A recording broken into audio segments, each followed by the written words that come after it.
नर्मदा नदी के हर पत्थर में है शिव। आखिर क्यों? क्यों रह गई माँ नर्मदा कुंवारी? भारत की 5 पवित्र नदियों में से एक नर्मदा का उद्गम स्थल अमरकंटक है। जाने भगवान शिव से इसकी उत्पत्ति की पौराणिक कथा, धार्मिक महत्व और क्यों यह भारत की अन्य नदियों से विपरीत दिशा में बहती है। नर्मदेश्वर शिवलिंग के संबंध में एक धार्मिक कथा है। भारतवर्ष में गंगा, यमुना, नर्मदा और सरस्वती ये 4 नदियाँ सर्वश्रेष्ठ है। इनमें भी इस भूमंडल पर गंगा की समता करने वाली कोई नदी नहीं है। प्राचीन काल में नर्मदा नदी ने बहुत वर्षों तक तपस्या करके ब्रह्मा जी को प्रसन्न किया। प्रसन्न होकर ब्रह्मा जी ने वर मांगने को कहा। तब नर्मदा जी ने कहा, ब्रह्मा, यदि आप मुझ पर प्रसन्न हैं तो मुझे गंगा के समान कर दीजिए। ब्रह्मा जी ने मुस्कुराते हुए कहा, यदि कोई दूसरा देवता भगवान शिव की बराबरी कर ले, कोई दूसरा पुरुष भगवान विष्णु के समान हो जाए, कोई दूसरी नारी पार्वती जी की समानता कर ले और कोई दूसरी नगरी काशीपुरी की बराबरी कर सके, तो कोई दूसरी नदी भी गंगा के समान हो सकती है। ब्रह्मा जी की बात सुनकर नर्मदा उनके वरदान का त्याग करके काशी चली गईं और वहाँ पिलपिला तीर्थ में शिवलिंग की स्थापना करके तप करने लगी। भगवान शंकर उन पर बहुत प्रसन्न हुए और वर मांगने के लिए कहा। तब नर्मदा ने कहा, भगवान, तुच्छ वर मांगने से क्या लाभ, बस आपके चरण कमलों में मेरी भक्ति बनी रहे। नर्मदा की बात सुनकर भगवान शंकर बहुत प्रसन्न हो गए और बोले, नर्मदे, तुम्हारे तट पर जितने भी प्रस्तर खंड यानी पत्थर हैं, वे सब मेरे वर से शिवलिंग रूप हो जाएंगे। गंगा में स्नान करने पर शीघ्र ही पाप का नाश होता है। यमुना 7 दिन के स्नान से और सरस्वती 3 दिन के स्नान से सब पापों का नाश करती है, परंतु तुम दर्शन मात्र से संपूर्ण पापों का निवारण करने वाली होगी। तुमने जो नर्मदेश्वर शिवलिंग की स्थापना की है वह पुण्य और मोक्ष देने वाला है। भगवान शंकर उसी लिंग में लीन हो गए। इतनी पवित्रता पाकर नर्मदा भी प्रसन्न हो गई। इसलिए कहा जाता है, नर्मदा का हर कंकर शंकर है। बोलिए भगवान शिव भोलेनाथ की जय। अब आइए सुनते हैं क्यों रह गई माँ नर्मदा कुंवारी।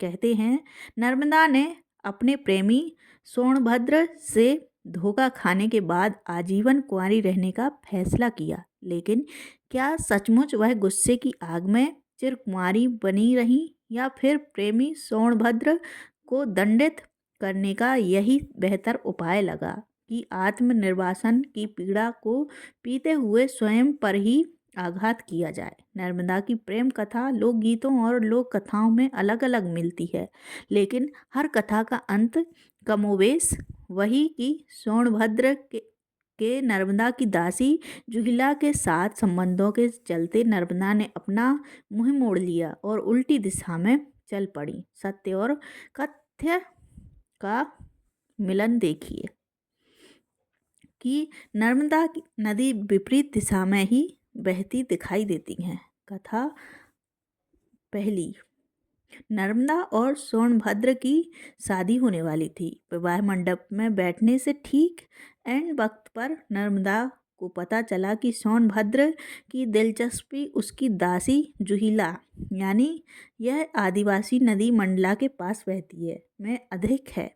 प्रतिष्ठित कुल की नर्मदा यह अपमान सहन ना कर सकी और मंडप छोड़कर उल्टी दिशा में चली गई। सोनभद्र को अपनी गलती का एहसास हुआ तो वह भी नर्मदा के पीछे भागा। यह गुहार लगाते हुए, लौट आओ नर्मदा, लेकिन नर्मदा को नहीं लौटना था, सो वह नहीं लौटी। अब आप कथा का भौगोलिक सत्य देखिए कि सचमुच नर्मदा भारतीय प्रायद्वीप की 2 प्रमुख नदियों गंगा और गोदावरी से विपरीत दिशा में बहती हैं, यानी पूरब से पश्चिम की ओर।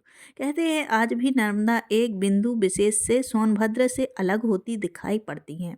कथा की फलश्रुति यह भी है कि नर्मदा को इसलिए चिरकुंवारी नदी कहा गया है और ग्रहों के किसी विशेष मेल पर स्वयं गंगा नदी भी यहाँ स्नान करने आती है। इस नदी को गंगा से भी पवित्र माना गया है। मत्स्य पुराण में नर्मदा की महिमा इस तरह वर्णित है। कनखल क्षेत्र में गंगा पवित्र है और कुरुक्षेत्र में सरस्वती, परंतु गांव हो चाहे वन, नर्मदा सर्वत्र पवित्र है। यमुना का जल 1 सप्ताह में, सरस्वती का 3 दिन में, गंगा जल उसी दिन और नर्मदा का जल उसी क्षण पवित्र कर देता है। एक अन्य प्राचीन ग्रंथ में सप्त सरिताओं का गुणगान इस तरह है। गंगे चा यमुने चैव गोदावरी सरस्वती नर्मदा सिंधु कावेरी जलेऽस्मिन् सन्निधिं कुरु। चलिए अब सुनते हैं नर्मदा नदी की दूसरी कथा। इस कथा में नर्मदा को रेवा नदी और सोनभद्र को सोनभद्र के नाम से जाना गया है। नद यानी नदी का पुरुष रूप। ब्रह्मपुत्र भी नदी नहीं, नद ही कहा जाता है। बहरहाल यह कथा बताती है कि राजकुमारी नर्मदा राजा मेखल की पुत्री थी। राजा मेखल ने अपनी अत्यंत रूपसी पुत्री के लिए यह तय किया कि जो राजकुमार गुलबकावली के दुर्लभ पुष्प उनकी पुत्री के लिए लाएगा, वे अपनी पुत्री का विवाह उसी के साथ संपन्न करेंगे। राजकुमार सोनभद्र गुलबकावली के फूल ले आए, अतः उनसे राजकुमारी नर्मदा का विवाह तय हुआ। नर्मदा अब तक सोनभद्र के दर्शन ना कर सकी थी, लेकिन उसके रूप, यौवन और पराक्रम की कथाएं सुनकर मन ही मन वह भी उसे चाहने लगी। विवाह होने में कुछ ही दिन शेष थे, लेकिन नर्मदा से रहा न गया। उसने अपनी दासी जुहिला के हाथों प्रेम संदेश भेजने की सोची। जुहिला को सूझी ठिठोली। उसने राजकुमारी से उसके वस्त्राभूषण मांगे और चल पड़ी राजकुमार से मिलने। सोनभद्र के पास पहुंची तो राजकुमार सोनभद्र उसे ही नर्मदा समझने की भूल कर बैठा। जुहिला की नियत में भी खोट आ गया। राजकुमार के प्रेरणा निवेदन को वह ठुकरा न सकी। इधर नर्मदा का सब्र का बांध टूटने लगा। दासी जुहिला के आने में देरी हुई तो वह स्वयं चल पड़ी सोनभद्र से मिलने। वहां पहुंचने पर सोनभद्र और जुहिला को साथ देखकर वह अपमान की भीषण आग में जल उठी। तुरंत वहां से उल्टी दिशा में चल पड़ी। फिर कभी न लौटने के लिए सोनभद्र अपनी गलती पर पछताता रहा, लेकिन स्वाभिमान और विद्रोह की प्रतीक बनी नर्मदा पलट कर नहीं आई।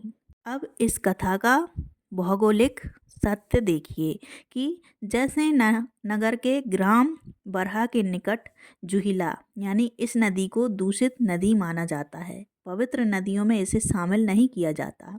का सोनभद्र नद से वाम पार्श्व में दशरथ घाट पर संगम होता है और कथा में रूठी राजकुमारी नर्मदा कुंवारी और अकेली उल्टी दिशा में बहती दिखाई देती हैं। रानी और दासी के राजवस्त्र बदलने की कथा इलाहाबाद के पूर्वी भाग में आज भी प्रचलित है।